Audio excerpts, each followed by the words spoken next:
Bueno, el ejercicio número 10 de la guía 2. El ejercicio dice, como se observa en la figura, sobre el antebrazo actúan tres fuerzas, NA, NB y P. Las dos primeras son las componentes verticales de la fuerza realizada por dos ligamentos que sostienen el antebrazo y la última es el peso del mismo. Me pide calcular el valor de la fuerza que hace el húmero en el codo para que el antebrazo se encuentre en equilibrio de traslación, marcarla en el dibujo, y me pregunta si el antebrazo se encuentra en equilibrio de rotación y que justifique la respuesta. Lo primero que vamos a hacer es simplificar nuestro gráfico. El antebrazo va a estar representado por la barra, el punto O sería el punto donde se encuentra la articulación del codo, y tendríamos NA, NB y P, las fuerzas que están marcadas ya en nuestro gráfico original, en el real, y nos estaría faltando una cuarta fuerza, que es la que tendría punto de aplicación en el punto O, que es la fuerza que hace el húmero en el codo, y que es justamente la que me están pidiendo que calcule y que la marque sobre el dibujo. Tenemos como datos los módulos de la fuerza NA, NB y P. Y conocemos además las distancias a las cuales se encuentran cada una de estas fuerzas del punto O, que es donde se encuentra el eje de rotación. Para que el húmero se encuentre en equilibrio de traslación, la resultante, es decir, la suma vectorial de todas las fuerzas que actúan sobre él, tiene que ser igual al vector nulo, o lo que es lo mismo, cada una de las componentes de ese vector R tienen que ser igual a 0. Si nosotros representamos a estas fuerzas en un sistema de ejes cartesianos, vamos a ver que todas ellas están ubicadas sobre el eje Y, es decir, no tienen componente en X. Por lo tanto, la resultante en X es 0. Vemos qué pasa con la resultante en Y. Si representamos a la fuerza NA, la componente en Y es de 18 newton. Si representamos la fuerza NB, su componente en Y será de 12, y si representamos a la fuerza peso, su componente en Y es de menos 25. La suma de estas tres componentes no es igual a 0, porque nos está faltando esa cuarta fuerza que actúa en el punto O. Para calcular esta fuerza, como la resultante en Y tiene que ser igual a 0, la suma de todas las componentes en Y tienen que ser igual a 0, es decir, 18 newton más 12 newton menos 25 newton más la componente en Y de esa fuerza F que actúa en el punto O tienen que ser igual a 0.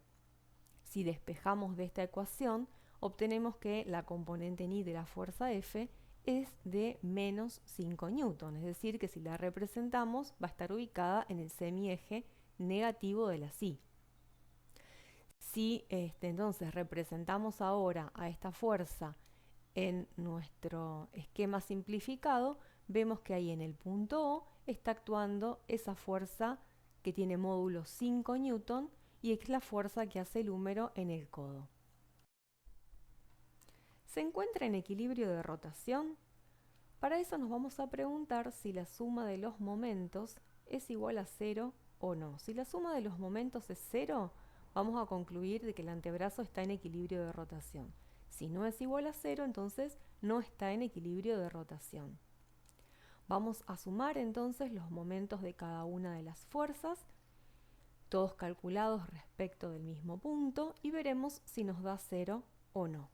Recordemos que para calcular el momento vamos a hacer el producto del módulo de la fuerza por el módulo del vector R por el seno del ángulo que forman la dirección de la fuerza con la dirección de R. Y recordemos que R es el vector que tiene origen en el punto O y extremo en el punto de aplicación de la fuerza. Cuando calculamos el momento de la fuerza F, el resultado de este momento nos va a dar 0. ¿Por qué? Porque en este caso particular, R es el vector nulo. Vean que el punto de aplicación de la fuerza F coincide con el punto O. Es decir que R va a ser un vector que tiene origen y extremo en el mismo punto. Es decir que tiene módulo 0. Por lo tanto, cuando hagamos el producto, como uno de los factores es 0, el resultado final va a ser 0. Para calcular el momento de NA, vemos que NA genera una rotación antihoraria, con lo cual entonces el momento va a ser positivo, y lo vamos a calcular multiplicando el módulo de NA por el módulo de R, que en este caso sería de 15 centímetros, por el seno del ángulo que forman esa fuerza NA con el vector R, que en este caso es de 90 grados. Para calcular el momento de la fuerza peso, vemos que esta fuerza genera una rotación horaria, con lo cual el momento es negativo, y lo vamos a calcular multiplicando el módulo del peso por el módulo de R, que es de 21 centímetros, por el seno del ángulo que forman este vector R con la fuerza peso, que es también de 90 grados. Por último, para calcular el momento de la fuerza NB, vemos que NB genera una rotación antihoraria, con lo cual el momento va a ser positivo, y lo vamos a calcular multiplicando el módulo de NB por el módulo de R, que será para esta fuerza de 27 centímetros, por el seno del ángulo que forman NB con R, que también es de 90 grados. Vamos ahora a reemplazar cada uno de los módulos de las fuerzas por los valores que tenemos en el problema, y además vamos a convertir los centímetros en metros, es decir que nos va a quedar el módulo de NA, que es de 18 newton, por, en lugar de 15 centímetros, 0,15 metros, por el seno de 90, que es 1, o sea que no hace falta escribirlo en el producto. Después vamos a restar el módulo de la fuerza peso, que es 25 newton, por, en lugar de 21 centímetros, 0,21 metros, y por sería el seno de 90, que tampoco lo escribimos porque es 1. Y por último sumamos los 12 newton, que corresponden al módulo de NB, por 0,27 metros, por 1. Si hacemos toda esa cuenta, el resultado que obtenemos es 0,69 newton metro. Vemos entonces que la suma de los momentos no nos dio 0, y por lo tanto podemos concluir que el antebrazo no se encuentra en equilibrio de rotación. El ejercicio 2 nos indica que el músculo deltoides sube el brazo hasta una posición horizontal. El músculo está fijado a 15 centímetros de la articulación y forma un ángulo de 18 grados con el húmero. Suponiendo que el peso de brazo es de 40 newtons y que se puede aplicar todo él en el centro de masas, situado a 35 centímetros de la articulación, calcular la tensión que realiza el músculo, la fuerza resultante F que hace la articulación y el ángulo que forma dicha fuerza con el húmero. Vamos a simplificar el gráfico considerando el brazo como una barra horizontal y vamos a trasladar todas las fuerzas hacia esa barra. Si bien en el gráfico la fuerza peso aparece con una ligera inclinación, recordemos que la fuerza peso siempre es vertical y hacia abajo. ¿Qué datos conocemos? Bien, sabemos que la fuerza peso es de 40 newtons, que la distancia de la fuerza peso al punto de aplicación es de 35 centímetros, que la distancia de la fuerza T al punto de aplicación es de 15 centímetros y que tiene un ángulo con la barra, o sea, con el brazo, de 18 grados. Y además, aunque no lo dice el problema, el dibujo nos indica que la fuerza F tiene una distancia al punto de aplicación de 0. El sistema se encuentra en equilibrio de traslación, por lo tanto, la sumatoria de todas las fuerzas resultantes será 0. Pero también se encuentra en equilibrio de rotación, es decir, que la sumatoria de los momentos también será 0. La sumatoria de los momentos está compuesta por la sumatoria de los momentos correspondientes a las fuerzas T, F y P, que recordemos que nos debe dar 0.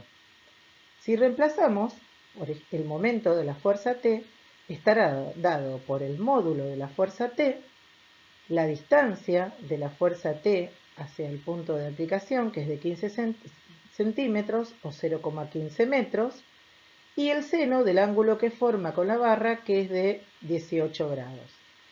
Como vemos, es positivo porque el giro es en sentido antihorario. Luego, el momento correspondiente a la fuerza F será 0 porque se encuentra en el punto de aplicación. El momento correspondiente a la fuerza peso es negativo porque el giro es horario y se calcula como el módulo de la fuerza P, que es de 40 newtons, por la distancia, el punto de aplicación, de 0,35 metros, por el seno del ángulo que forma con la barra, que es de 90 grados. Toda esa sumatoria me debe dar 0. Reordenando, me queda expresada de esta manera. Ya reemplacé el módulo de la fuerza peso por 40 newtons. El más 0 desaparece de la ecuación. Y ahora lo que queremos despejar es el módulo de la fuerza T. Para ello recordemos que como tenemos este segundo miembro que está restando, primero lo debemos pasar hacia el lado derecho sumando. Luego nos quedaría este término, donde el módulo de la fuerza T está multiplicado por la distancia y por el seno de 18. Estos dos, como están multiplicando, lo debemos pasar al otro término dividiendo. Y nos queda expresado de esta forma. Y eso nos da como resultado un módulo de la fuerza T de 302 newton. Ahora nos resta averiguar el módulo y la posición de la fuerza F. Para eso vamos a trasladar a todas las fuerzas a un eje de coordenadas x, y, donde podemos ver a la fuerza T con el ángulo en 18 grados, la fuerza peso y la fuerza F. Bien, recordemos que esto se encontraba también en equilibrio de traslación. Por lo tanto, la resultante de las fuerzas me va a dar 0. Y eso implica que los componentes X e Y de las fuerzas también me deben dar 0. Entonces comencemos con los componentes en X. ¿Cómo me va a quedar expresado? Fíjense que el componente en X de la fuerza T está en el semieje negativo de la X y que corresponde al cateto adyacente del ángulo de 18 grados. Por ese motivo, se va a calcular como menos el módulo de T por el coseno de 18 grados. La fuerza peso no tiene módulo en X, por eso no aparece en la ecuación. Y por último, tengo el módulo en X de la fuerza F, que ¿cómo me debería dar? Positivo, porque se encuentra en el semieje positivo de X. Reemplazando por los valores que ya conocía y despejando la fuerza en X, vamos a obtener que el componente, el módulo del componente X de la fuerza F es de 287,2 newton. Ahora que veamos qué pasa con los componentes en I de la fuerza, de las fuerzas. Bien, en el caso de la fuerza T, vemos que el componente en I corresponde al cateto opuesto del ángulo de 18 grados y que se encuentra en el semieje positivo de la Y. Por lo tanto, se calcula como el módulo de T por el seno del ángulo de 18 grados. La fuerza peso está en el semieje negativo de la Y, por lo tanto se resta. Y por último tengo el componente en I de la fuerza de F, que es lo que quiero averiguar, y que fíjense que me va a dar en el semieje negativo de la Y. Por lo tanto, esperaríamos que su resultado fuera negativo. Reemplazamos por los valores que ya conocíamos y al despejar el componente ni de la fuerza F me da un valor de menos 53.3 newton, negativo como era lo esperado. Nos falta aún calcular el módulo de la fuerza F y el ángulo θ que forma con el eje X, es decir, con el brazo. Podemos representar en este eje de coordenadas al componente X de la fuerza F y al componente Y de la misma que habíamos calculado anteriormente. De acuerdo al teorema de Pitágoras, podemos saber que el cuadrado de la hipotenusa es igual a la suma de los cuadrados de los catetos. En este caso, el componente X de la fuerza F es el cateto adyacente y el componente Ni de la fuerza F es el cateto opuesto. Por lo tanto, podemos despejar de esta ecuación el módulo de la fuerza F como la raíz cuadrada de la suma de los cuadrados de los catetos, los cuales sus módulos ya lo habíamos averiguado en la diapositiva anterior. Esto nos da 292 newton. Ahora faltaría determinar el ángulo θ. Para ello podemos utilizar otra función trigonométrica que es la tangente del ángulo θ. Bien, la tangente de un ángulo se define como el cociente entre el cateto opuesto y el cateto adyacente. Fijémonos que el cateto opuesto corresponde a la componente Y de F y el cateto adyacente a la componente X en F. Entonces, reemplazando aquí por los valores que habíamos averiguado y haciendo la inversa de la tangente, podemos obtener el ángulo θ, que en este caso es de 10,5 grados. Y ya averiguamos todo lo que nos pedía el enunciado.